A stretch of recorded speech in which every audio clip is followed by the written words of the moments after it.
Welcome back. I am fresh off my 2-week suspension, which came right after my 1-week suspension.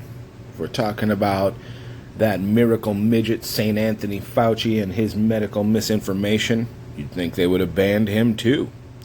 Either way, I came across a clip and it blew my mind what they were able to say in movies in the 80s.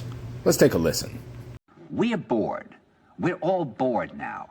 But has it ever occurred to you, Wally, that the process that creates this boredom that we see in the world now may very well be a self-perpetuating, unconscious form of brainwashing created by a world totalitarian government based on money, and that all of this is much more dangerous than one thinks, and it's not just a question of individual survival, Wally, but that somebody who's bored is asleep, and somebody who's asleep will not say no?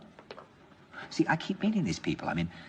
Just a few days ago, I met this man whom I greatly admire. He's a Swedish physicist, Gustav Bjornstrand, and he told me that he no longer watches television, he doesn't read newspapers, and he doesn't read magazines. He's completely cut them out of his life because he really does feel that we're living in some kind of Orwellian nightmare now, and that everything that you hear now contributes to turning you into a robot.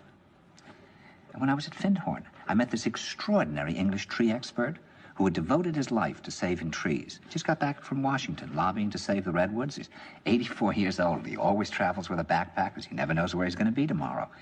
And when I met him at Findhorn, he said to me, "Where are you from?" And I said, "New York." He said, "New York, yes, that's a very interesting place. Do you know a lot of New Yorkers who keep talking about the fact that they want to leave but never do?" And I said, "Oh, yes." And he said, "Why do you think they don't leave?" I gave him different banal theories. He said, "Oh, I don't think it's that way at all." He said, "I think that New York is the new model for the new concentration camp, where the camp has been built by the inmates themselves, and the inmates are the guards, and they have this pride in this thing they've built. They've built their own prison, and so they exist in a state of schizophrenia, where they are both guards and prisoners, and as a result, they no longer have, having been lobotomized, the capacity to leave the prison they've made, or to even see it as a prison." And then he went into his pocket and he took out a seed for a tree and he said, "This is a pine tree." He put it in my hand and he said, "Escape before it's too late." See, actually for 2 or 3 years now, Chiquita and I have had this very unpleasant feeling that we really should get out. And we really should feel like Jews in Germany in the late 30s. Get out of here. Of course, the problem is where to go, because it seems quite obvious that the whole world is going in the same direction. And here I come to fix things. Hup, hup, hup, hup, hup, hup, hup,